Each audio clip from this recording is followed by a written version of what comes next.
opening. All right, we're off to a decent start. But now we gotta crew up, build our elite squad so I can get my son back. And that's exactly what we'll do. It's draft day. Did it work? And then some. You won't be needing those heels anymore. Peggy? Wow.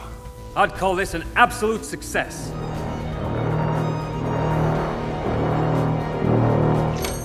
Hey, Aaron. Chocolate mousse. I can't talk too long. I gotta poo. This Organized Chaos podcast is brought to you by JEMS Art Studio.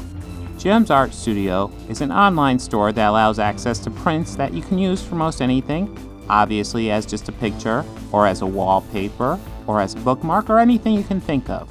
You can find JEMS Art Studio at etsy.com/shop/JEMS Art Studio.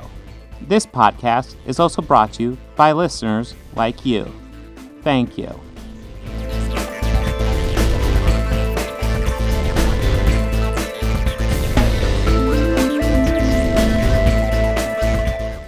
Are you ready for What If? Yeah, I am. I am ready for a palate cleanser. So, let's go ahead and talk about the rape gang and What If.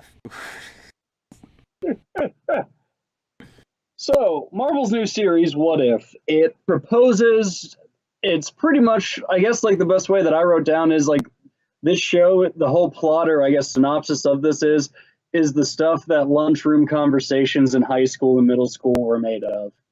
The hypothetical scenarios, all the proposing your favorite hero against your buddy's favorite hero. Like, this is literally what a lot of lunchroom conversations are built off of. That is just my opinion on. Now, this the first episode takes place in the time frame of Captain America, the first Avenger. Now, it starts off with this really great voiceover from the Watcher. That really the way that dialogue was formed and saying that there's countless stories, countless possibilities, all can be changed just off of a simple decision. But the way that it was framed and like I guess worded or scripted, I felt it was written for Stanley. I think there's a very strong chance it was. Yeah, probably. But, it starts off with showing the scene where Steve is about ready to get into the chamber and get the superhero agent chemical. And they say, and the general who was replaced by Bradley, or who's played by Bradley Whitford in this, but originally played by Tommy Lee Jones in the show, or in the movie. There's a couple of those. There are a couple, but Bradley Whitford, he's the only one that I recognized right away. Like, I heard the voice and I was like, hey, I know that guy. Well, it's mostly the same cast, but I guess I didn't look him up. The other one is obviously Chris Evans didn't come back. Yeah. But they got a really good sound alike. Yeah.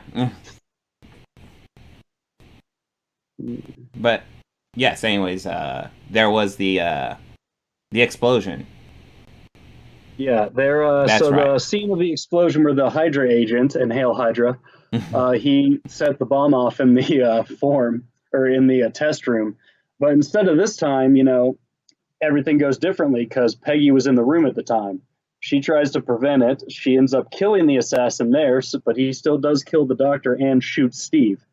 They still need somebody to get in there. Peggy climbs in and then just becomes Captain Carter, which is just pretty much, she has all of Captain America's powers, but she's still Peggy Carter. Mm-hmm. I liked this turn on it. I thought it was very interesting, and again, like I said, it's just the stuff that lunchroom conversations were made of. Absolutely. I'm going to have kind of a hot take. I was not thrilled with this. Okay. I felt like they take an interesting idea of let's take Peggy Carter and essentially make her Captain America, and they don't do a whole lot with it. Yeah, they kind of just pretty much placed her in the storyline of the first Avenger and just swapped characters out where accordingly. Yeah. Like the place of Bucky being Steve, I fucking saw that coming. Mm-hmm. Well, yeah. Well, that was the interesting thing. They actually make almost Steve like the first Iron Man in this. The proto-Iron Man suit was kind of fucking awesome. Yeah. Powered by the Tesla. That was kind of fucking awesome. At the same time, I was also like, why doesn't he do that in the regular timeline? I'm a little confused. What? Is Steve desperate to help him? Yeah, why didn't Howard just build that? Yeah, he should, yeah. It's a question. But I would say there's nothing particularly wrong with this episode. But I'm actually a little bit concerned. We'll see what that happens. Because the possibilities of this series, it can go all over the place. It can go crazy.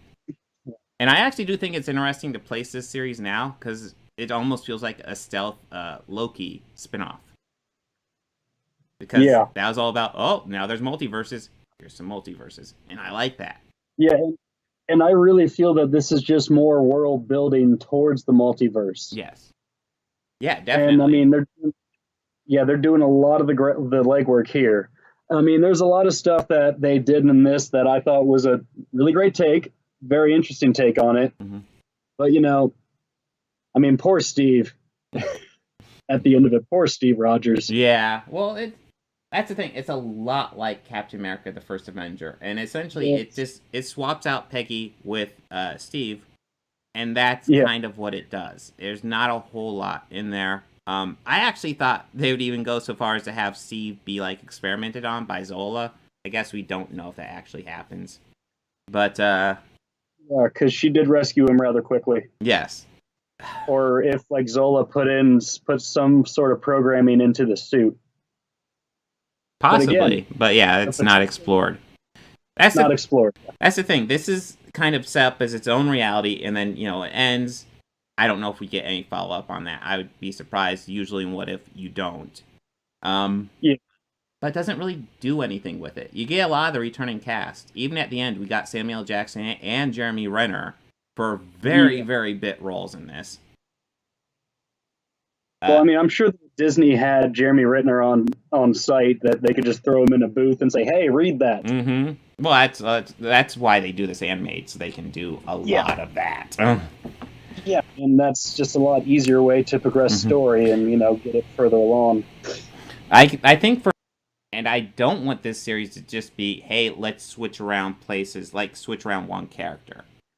Yeah. I don't think that's very interesting, especially if you're not going to tell a drastically different story.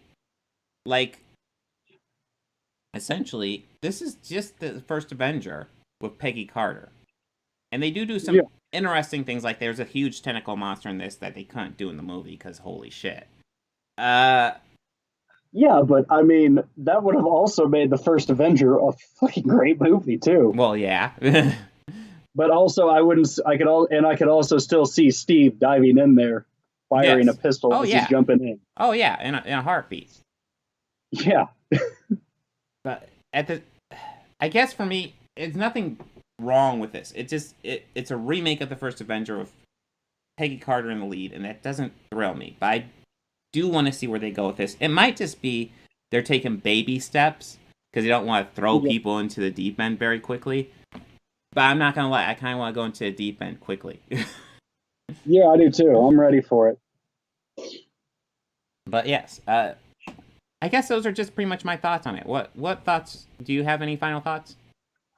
I'm excited to see. I really agree with what you said, with how they kind of touch the surface on it, but they really don't get into the meat and potatoes of it. Mm-hmm.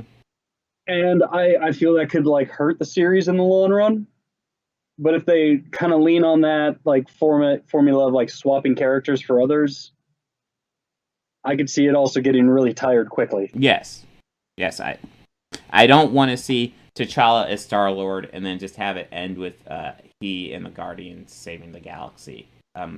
Yeah, I saw that. I've seen that, and I don't think I'm really thrilled with the idea of a Star-Lord being T'Challa. Too, so I don't know if I'm interested in seeing the reverse.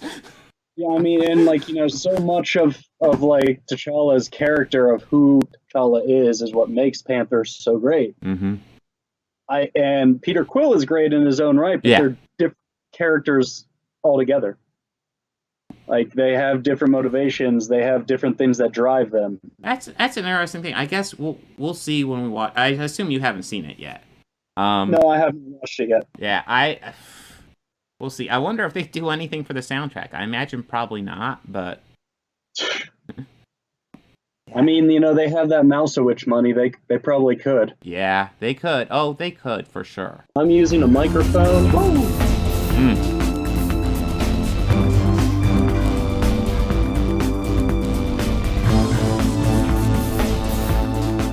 I want to go ahead and add some audio credits at the end here. The theme music you're hearing at the beginning and end of this podcast was written and performed by George Johnson, a very good friend of mine. And my current Patreons are Fel Martins, David Lara, and Lindsay Pankhurst. If you'd like to become a patron, go ahead and follow the link down below. Anything you can provide would be incredibly helpful to this channel. We're barely limping by right now. I'd love to make this my full-time job. I'm miles away from